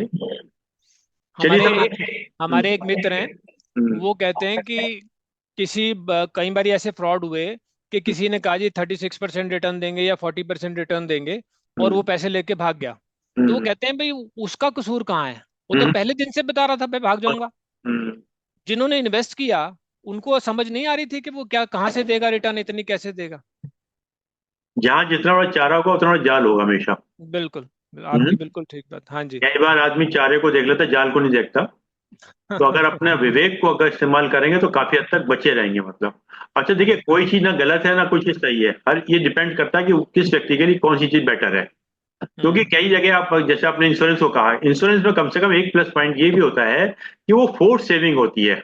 कई बार हाँ, आदमी उस तरीके से नहीं कर पाता है, परंतु अगर उसने इंश्योरेंस बिल्कुल कर लिया, चाहे उसका रिटर्न 4% 5% कुछ भी वाट एवर, इस बिल्कुल। बहाने उसकी फोर्स सेविंग तो है ना। हम्म। ताकि ये कुछ निश्चित, जैसा भी आपने स्टार्टिंग में कहा कि गोल गोल बना के चले, हो सकता है उसने कोई गोल बना के चलाओ। बिल्कुल तो ये बिल्कुल। डिपेंड्स मतलब, क्योंकि सारी चीजें एक जैसे नहीं हो सकती, डिपेंड्स करता है कि किसके इफेक्ट्स कैसे हैं, क्या चीज है, और किस एज पे कर रहा है, ये भी इम्पोर्टेंट पॉइंट है। बिल्कुल। उसकी एज क्या है मतलब, है ना। हाँ जी, हाँ जी। मतलब बिल्कुल उसकी एज सहमत क्या हूँ है। आपसे। हम्म। और दूसरा, आज मैं अपने बड़ा अच्छा पॉइंट बताया, रिवर्स मॉर्गेज। रिवर्स मॉर्गेज में क्या था, बहुत से लोगों को मालूम हुआ या नहीं होगा, कि हम्म। जिसमें आपके पास कोई प्रॉपर्टी है, बच्चे सपोर्ट नहीं कर रहे हैं, तो बैंक में जाए तो अपना एक मंथली इनकम दे सकता है, फिर बाद में बच्चे उसको सेल करके अपना कवर कर सकते हैं। पर उसमें हम्म। मैंने देखा कि बहुत सी चीजें होती हैं वो अफेक्शन जुड़ा होता है, मैंने देखा हाँ कई बार जी, उस अफेक्शनल जुड़ा होता है प्रॉपर्टी से, वो नहीं करता। हाँ यानी कि जी। तंगी में रह लेगा, पर वो उस चीज को करने में नहीं आगे बढ़ता, मैंने देखा कई बार। हाँ, वो तो चलो उनका कंफर्ट है ना, हाँ, फिर कम पार्ट है। उसको एंजॉय कर रहे हैं तो और उसको ये कर अगर रहे हैं उसको जैसे। जानकारी नहीं है तो कर सकता है, रिवर्स मॉर्गेज बहुत अच्छी स्कीम है बैंकों के पास में, जहाँ की हम्म। अपने को बुढ़ापे को सही तरीके से कर सकता है।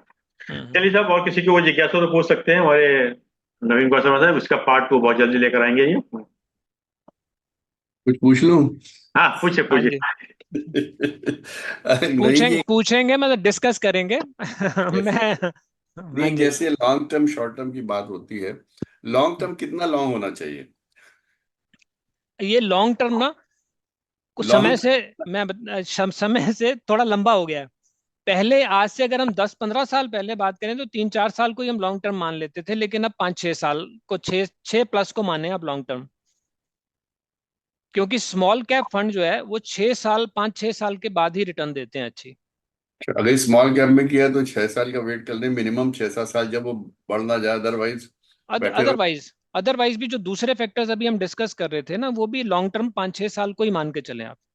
अच्छा, दूसरा ये था कि व्हाट शुड बी द, कहा जाए कि normal rate of growth keeping in mind the inflation rate, एक हम्म। नॉर्मल ग्रोथ रेट क्या होनी चाहिए जिससे आपका इन्फ्लेशन भी कवर हो जाए और आपको एक ठीक ठाक अमाउंट भी, मतलब परसेंटेज ऑफ मिले, तो क्या परसेंटेज रेट समझा जाए कि ठीक रहेगा? मुझे लगता है 10 से 12% का अगर आपको रिटर्न मिल रहा है तो we should hmm. Be happy. अच्छा, तो म्यूचुअल फंड में we are getting more than 12%, it is very good. बहुत अच्छा है, हाँ जी।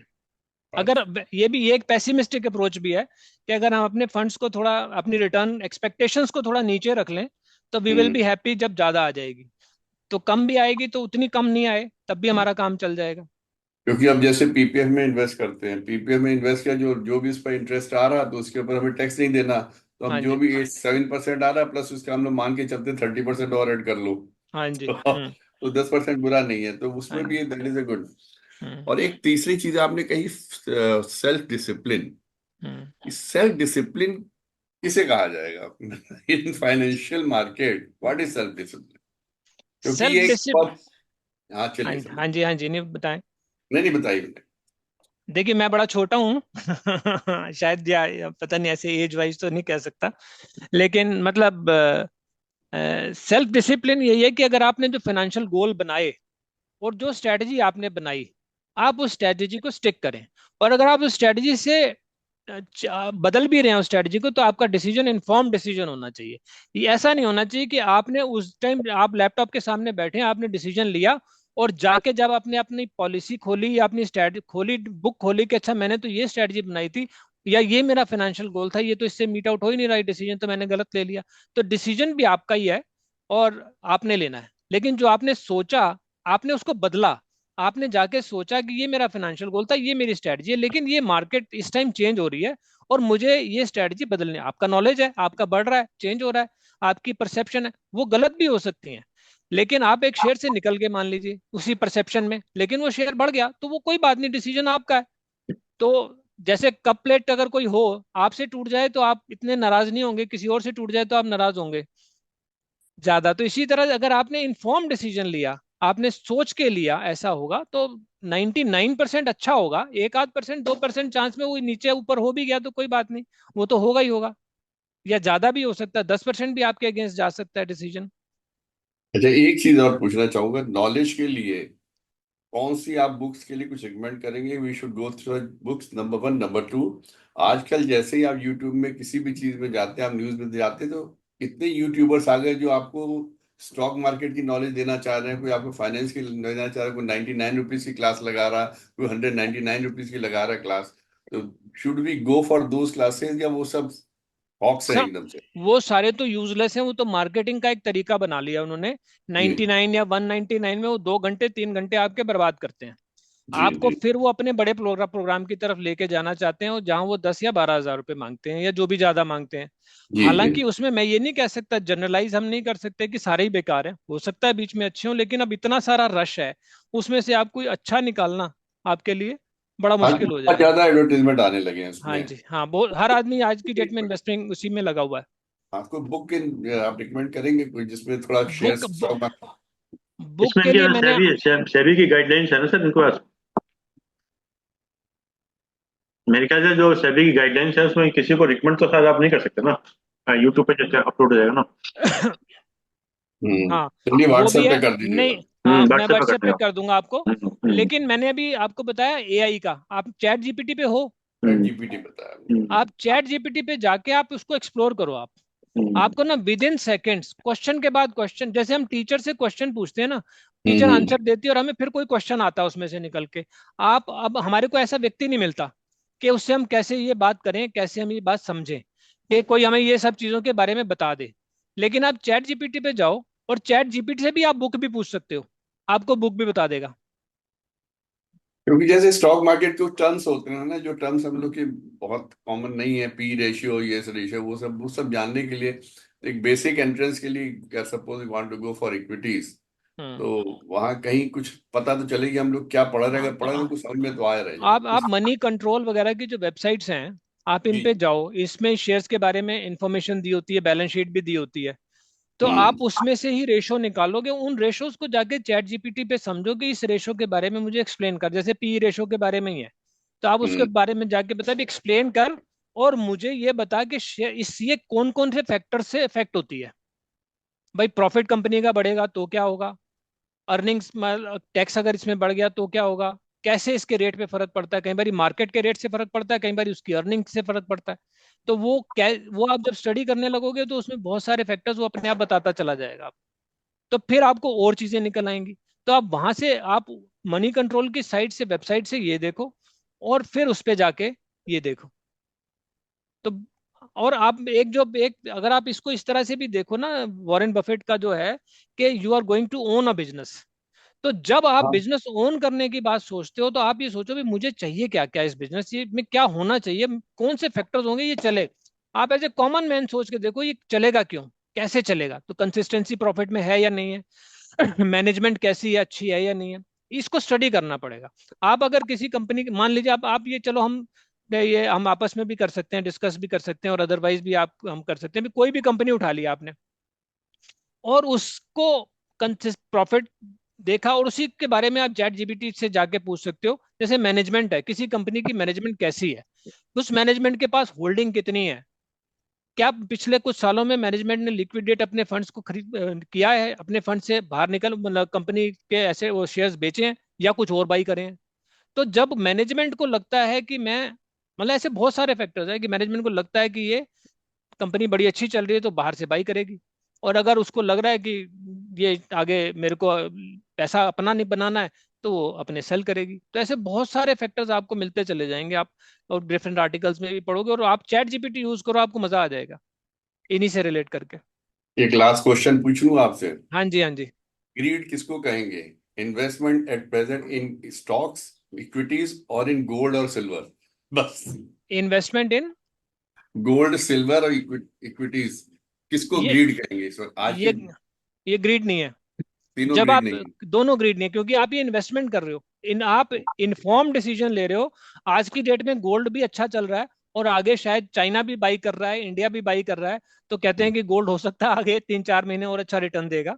तो डिजिटल गोल्ड या वैसे हम बाई कर सकते हैं। हालांकि गोल्ड को एज ए एसेट परचेज करना, फिजिकल एसेट परचेज करना एक यूजलेस इन्वेस्टमेंट हो सकती है, लेकिन डिजिटल गोल्ड अगर आप बाई करते हैं या गवर्नमेंट के जो बॉन्ड्स हैं वो बाई करते हैं तो बड़ा अच्छा इन्वेस्टमेंट हो सकती है। हाँ जी। Thank you. चलिए साहब, और किसी को जिज्ञासा पूछ सकते हैं, नहीं तो फिर बाद में आपका धन्यवाद देंगे सर। रियल एस्टेट में हाँ जो जी। रेट्स लगातार बढ़, जैसे गाजियाबाद बैठे हैं वेव सिटी में, जो रेट 36,000 रुपये था 3 साल पहले, आज 1,40,000 रुपये है। इस कदर इन्वेस्टमेंट बढ़ा है, इतना जबरदस्त रिटर्न मिलेगा। म्यूचुअल फंड में इतना रिटर्न तो एक्सपेक्ट नहीं कर सकते, खास करके जो फिक्स्ड डेट होते हैं। तो फिक्स्ड डेट को छोड़ ग्रोथ में अगर कोई जाता है तो इतना तो एक्सपीरियंस होता नहीं, ना लर्नर इतना होता है। और सलाह लेने वाला जो है वो अपनी मर्जी से फीस चार्ज करता है और अच्छी सलाह देगा, इसके भी आप भरोसा नहीं कर सकते। लिहाजा one will have to faith, one will have to go on his according his own whim. Result उसका होता है, मेरे ब्रदर ने प्रोविडेंट फंड का पैसा मिला उस वक्त 1,12,10,000 रुपया, वो सारा पैसा एक ही उसमें particular, although it was not suggestive to invest to keep all the eggs in one particular basket, but he did. Result उसका ये हुआ कि वो उसमें फ्लॉप हो गया, पैसा डूब गया सारा। और उसके बाद पूरे परिवार को इंस्ट्रक्शंस दे गया कि you may invest anywhere but not in investment, not in shares और डिबेंचर्स। हाँ जी। डिबेंचर्स के वैसे भी फिक्स रेट मिलता है, शेयर्स में चांसेस रहते हैं इंक्रीज करने के। तो पहली बार कोई लुटेगा तो लुट ही जाएगा उसमें, क्योंकि उसे प्रॉपर नॉलेज तो होती नहीं। हाँ जी। तो लेकिन रियल एस्टेट का पहली बार, रियल एस्टेट का जो इन्वेस्टमेंट है वो कंपैरेटिवली जल्दी बढ़ता है, उसमें कोई रिस्क भी नहीं है। और तीसरी बात यह है कि जो पहली बार इन्वेस्ट करेगा उसके पास प्रॉपर इंफॉर्मेशन तो होती नहीं है, और इतनी नॉलेज मिलते हैं, दोस्तों पर भरोसा करना पड़ता है या किसी एडवाइजर पे भरोसा करना पड़ता है, and that can be wrong also, that can be correct also.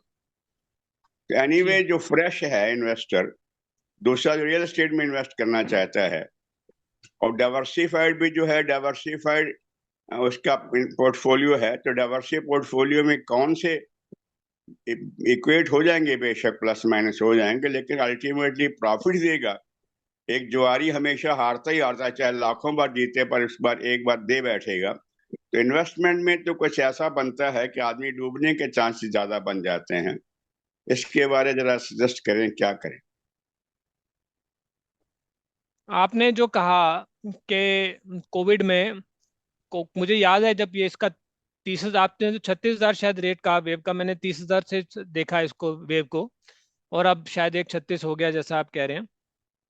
लेकिन अब 1,36 हो गया तो आप उसका भी, उससे पहले भी वेव सिटी में आज से मेरे ख्याल से 15 साल या 20 साल पहले भी लोगों ने इन्वेस्टमेंट किया था, तो तब भी रिटर्न नहीं आया। 15-20 साल रियल एस्टेट में इन्वेस्ट किया था ना, कुछ लोगों को पैसे विड्रॉ भी करने पड़े वहां से, और रिटर्न भी नहीं आया उनको, वो पैसे भी नहीं, रिस्क है अपनी जगह। लेकिन अभी आपको लगा कि ये 30 से 1,40 हो गया, लेकिन आगे ये 1,40 होगा या नहीं होगा, तो फिर आंसर इसका यही है कि we shall have to keep our funds in diversified portfolios. और जब भी तो आप शेयर में जाएं, तो शेयर में जब आप नया इन्वेस्ट करना शुरू करें तो मॉडरेशन में जाएं। जैसे हमारे SIP की बात हुई थी, सिस्टमेटिक इन्वेस्टमेंट प्लान, हम उससे अच्छा प्लान, मेरे ख्याल से वो एक कहीं मैं सुन रहा था किसी को कहते हैं भगवान ने इससे अच्छी चीज दी नहीं ह्यूमैनिटी को। आज की डेट में सबके पास SIP से अच्छा कोई इन्वेस्टमेंट का तरीका नहीं है। इवन अगर आप एक मुश्त भी पैसा लगाना चाहते हैं, तब भी मैं ये कहूंगा, आज आपके पास 10 लाख रुपए हैं, अगर आप कहो कि डिसाइड करो कि मेरे को इक्विटी में जाना है, तो मैं आपको ये सजेस्ट नहीं करूंगा कि आप 10 लाख रुपए आज डाल दो, क्योंकि मार्केट की सिचुएशन भी, चाहे मार्केट ऊपर जा रही हो, तब भी आपको एकदम 10 लाख रुपए, अगर आपके पास 10 ही लाख रुपए, एक किसी के पास 5 करोड़ हो सकते हैं, 10 लाख उसको तो SIP भी कर देगा, 10 लाख इतना बड़ा अमाउंट नहीं है, लेकिन मेरे पास या किसी के पास अगर 10 ही लाख रुपए हैं और वो शेयर मार्केट में लगाना चाहता है, तो वो पहले हमें इन्फॉर्म डिसीजन लेना पड़ेगा कि मेरे को अब रियल एस्टेट में मैं इतना इन्वेस्टेड हूँ, यहाँ इतना इन्वेस्टेड हूँ, क्या पर्पज है। वही फाइनेंशियल गोल्स की बात आ जाती है। हम पर्पज पर्पस नहीं डिसाइड करते, कितना रिस्क हम ले सकते हैं वो नहीं डिसाइड करते। जब हमने रिस्क डिसाइड कर लिया और हम जब 10 लाख डालना चाह रहे हैं तो अब फिर स्ट्रेटजाइज करना पड़ेगा कि मुझे ये स्ट्रेटजी क्या करनी है। अच्छा 10 मैं एक लाख रुपया या 2 लाख रुपए करके 6 महीने में डालता हूँ और मार्केट को देखता हूँ कि ये डिप्स जब करेगी तो मैं तब बाई करूंगा, या अभी अब किस तरह से इसको बाई करूंगा, मार्केट को स्टडी करूं पहले। ये मत सोचो कि ये मार्केट अभी बढ़ ही जाएगी तो मेरा नुकसान हो जाएगा, यार मेरी तो अपॉर्चुनिटी लॉस हो जाएगी, वो ग्रीड हो जाएगी। तो हम अपना एक स्ट्रेटजाइज करके अगर इन्वेस्टमेंट करना चाहें, शुरू करें, तो हम उसमें इन्वेस्टमेंट कर सकते हैं।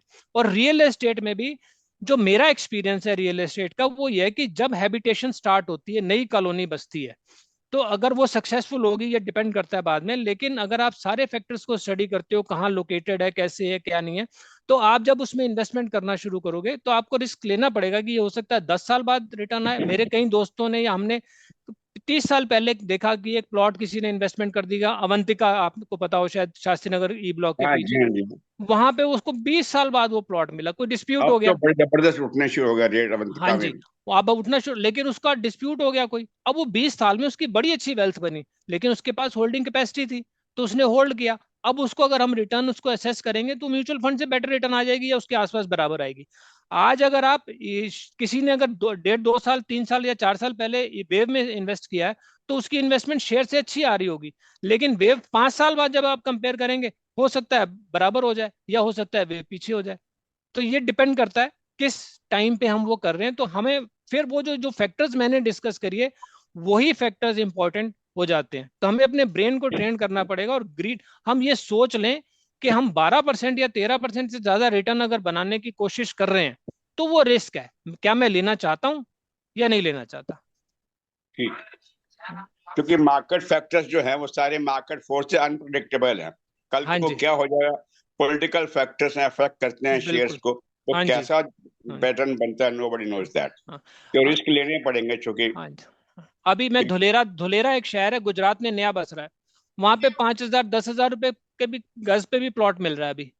तो अब वो जो करना चाहता है वो जाके वहां स्टडी कर सकता है कि ये यहाँ पे क्या फैक्टर्स आने वाले हैं, क्या फाइनेंशियल हब बनने वाला है, क्या होने वाला है, किस तरह से होने वाला है। तो आप वहां जाके आज कोई इन्वेस्ट करे तो आगे आने वाले समय में हो सकता है अच्छा हो, और हो सकता है वो बिल्डर को ये उतना अच्छा रेप्यूट करना हो, कल को नुकसान हो जाए, या आप देख ना पा रहे हो कोई वहां पे ऑक्यूपाई कर ले, तो वहां के रूल्स रेगुलेशंस लॉज सब कुछ समझना पड़ेगा। ठीक है। Patience is bitter but fruit is sweets ना। हाँ जी, हाँ जी, पेशेंस कड़वा होता है पर फ्रूट्स मीठे होते हैं। हाँ कोई भी जी, मतलब इसमें कह लो तो कोई भी चीज एक ऐसा फार्मूला नहीं है कि आप इसको कंपेयर करके कर सकते हैं। डिफरेंट फार्मूले, डिफरेंट चीजें हैं, हाँ, डिफरेंट व्यू है। हाँ और कभी किसी एक व्यक्ति के एग्जाम्पल से सेट कोई चीज नहीं बना करती कि उसके बैड हाँ, एक्सपीरियंस या बेस्ट एक्सपीरियंस कभी नहीं हुआ करती है। हाँ, बापू हमारा दामन पर्पज पैसे तो देखिए चैनल लगाएगा। का ये है कि आपको एक अवेयरनेस हो। फॉर एग्जाम्पल जैसे शेयर्स की बात कर रहे हैं, अब बाई बैक शेयर जो है टैक्सेबल हो गए हैं। शेयर पहले कंपनी के हाथ में टैक्सेबल थे, या जैसा एनआरआई के हैंड में अब जो है वो किसी का पीपीएफ अकाउंट खुला हुआ है, वो अब उसको इंटरेस्ट नहीं मिलेगा 1 अक्टूबर से। हाँ, उसका कोई फायदा नहीं है। तो हमारे पास तो अवेयरनेस से है वो, बाकी तो इसमें ये नहीं कि क्या चीज अच्छी है क्या चीज। तो सबसे बड़ी बात है कि अपना विवेक इस्तेमाल करें अपना पास। अगर अगर हमारा क्रिकेटर कोई कहते हैं कि फॉर्म में नहीं होता, लगातार आउट होता रहता है, तो कहते हैं बैक टू बेसिक्स। तो बेसिक्स इंपॉर्टेंट है, जो जैसे हमने 15 पॉइंट्स यहाँ पे डिस्कस करिए, वो बेसिक्स इंपॉर्टेंट है, हमें उनका ध्यान रखने की जरूरत है, सारे डिसीजन आप ले सकते हो। ठीक है। आदरणीय एनके साहब। बहुत बहुत धन्यवाद आदरणीय नवीन कुमार शर्मा साहब। अदर आज एक आपने 94 में शायद सीए कंप्लीट किया था। 92 में जी। 92 में थी तो ये मस्ट भी 68 और नहीं 70। नहीं, हाँ जी 92, हाँ जी। 68 बॉर्न है फिर आप। मैं नहीं, थोड़ा सीए लेट किया था मैंने, 63 बॉर्न हूँ तो मैं। आप इतने छोटे भी नहीं है सर, हम लोग 60, मैं 60 बॉर्न हूँ। तो आप कह रहे थे मैं बहुत छोटा पड़ जाता हूँ, आपने बिल्कुल सही हम लोग मैंने को नहीं, एडवाइस फिर मैंने किया। अमेंड कर लिया था अपने आप को। क्योंकि मेरा 30 साल का आपका एक्सपीरियंस है हाँ जी, सीए में एज ए आपका चार्टर्ड अकाउंटेंट। आपका जन्म 21 सितंबर का हुआ है, मतलब क्यों साहब वही है ना? हाँ 21 जी, हाँ जी, सितंबर है ना? हाँ जी, बिल्कुल हाँ ठीक जी, हाँ जी। है। 1 देख सितंबर लीजिए। का। हम्म। वेरी 61 का हो गया हूँ, 65 सिक्सटी वन गुड। का हूँ जी मैं भी। यार senior citizen but looks are very young. तो मैं 70 सब मान के चला था, 1970 बॉर्न हो गया, बट हाँ जी, it is very good sir. आपके इस अनुभव से आज हम लोगों ने कितना सीखा है। क्योंकि इस वक्त जो प्रेजेंट सिनेरियो है इन्वेस्टमेंट्स का, everybody is confused, everybody has got money, everybody wants to invest somewhere, और इतने गाइडेंस करने वाले हैं। और गाइडेंस में जो आपने बताया ना, इंश्योरेंस एजेंट्स आते हैं, वो उनको यही का चाहिए होता है कि उनको मैक्सिमम प्रॉफिट किस में मिल रहा है। उस 60 साल 65 साल के बंदे को भी इंश्योरेंस पॉलिसी टिका जाना चाहते हैं, जिसमें उसको 80 90 की एज में जाके मैच्योरिटी होगी, और पता नहीं तब तक वो रहेगा कि नहीं रहेगा। अभी कालरा साहब कह रहे थे कि किसी चीज की वो सिक्योरिटी नहीं है। सिक्योरिटी तो बंदे की भी नहीं है सर। हम आज डिस्कस कर रहे हैं, इन्वेस्टमेंट की प्लानिंग कर रहे हैं, कल पता चले कि हम ही ना हो, बाकी लोग, हम लोग के जो ऑफशूट्स हैं वो प्लानिंग कर रहे हैं कि जो मर गया ये छोड़ गया, इसको कैसे करना है। तो चीजें बहुत कहना चाहिए, दे आर नेवर कंफर्म, किसी चीज में कंफर्म नहीं है। और सडनली किसी में बहुत प्रॉफिट हो जाता है, किसी में बहुत नुकसान हो जाता है। रियल एस्टेट में भी आपने बिल्कुल सही बताया कि वेव में किसी टाइम में 10 10 15 15 साल तक कोई डेवलपमेंट नहीं, कुछ नहीं, वहां झगड़े टंटे क्या कई चीजें हो गई थी। So many thing the people afraid of making any investment. और एकदम से हो गया, साहब ये हो गया, ये रेट पिछले साल था, अब ये रेट हो गया, हम लोग करना चाहिए था। तो किसी चीज को आप फिक्स्ड मान के चलिए, इस रूल्स रेगुलेशन चलेगा, नहीं हो सकता। लेकिन आज आपने एक बहुत अच्छा एक एपिसोड, मैं तो कहूँगा, शुरू हो गया है।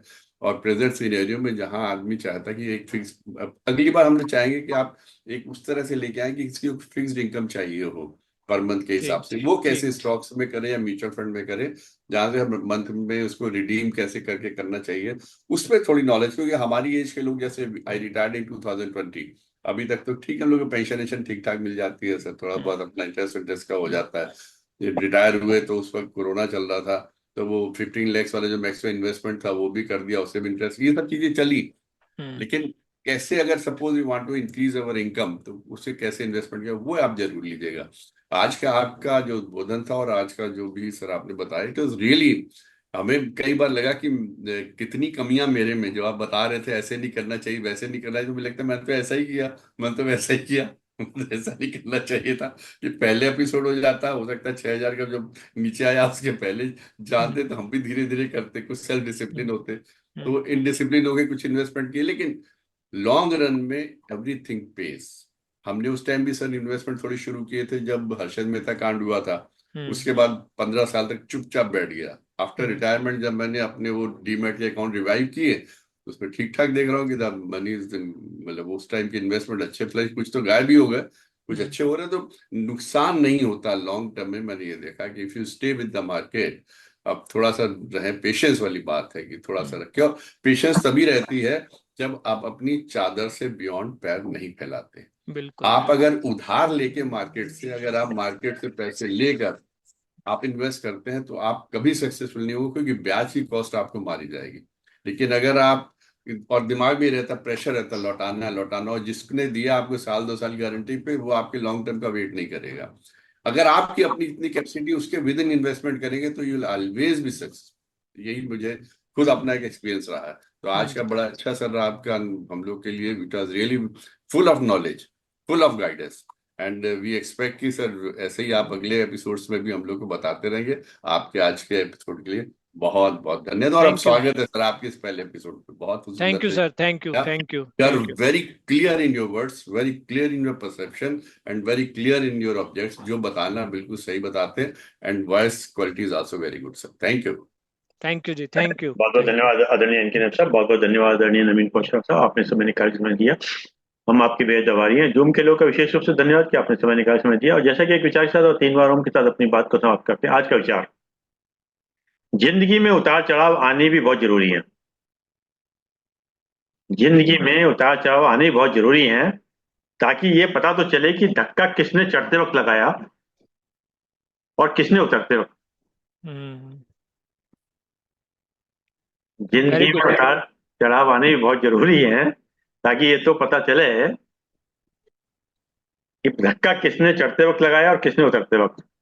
इन्वेस्टमेंट में भी यही है कि शेयर मार्केट जब नीचे गिरे तो ये पता चले किस शेयर ने गिराया और जब चढ़े तो कौन से शेयर ने, कौन से सेक्टर ने इसको उठाया। चलिए। चलिए सर, आइए 3 उनका क्या करते हैं। नैब साहब भी आ गए हमारे बीच में। हाँ, कोई टिप आ गई थी नैब साहब के बाद, वो टिप को समझे चले गए। चलिए। हाँ, ओके। ओके जी। चलिए आइए।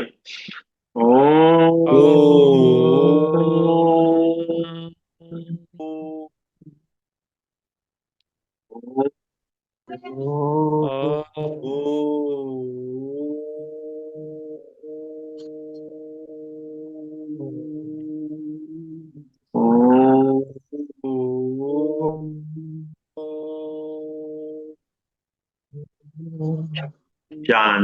शांति शांति शांति शांति।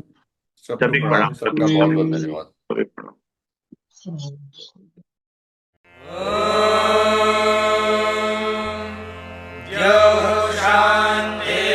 शान्तिरन्तरिक्षं शान्तिः पृथिवी शान्तिरापः शान्तिरोषधयः शान्तिः वनस्पतयः शान्तिर्विश्वे देवाः शान्तिर्ब्रह्म शान्तिः सर्वं शान्तिः शान्तिरेव शान्तिः सा मा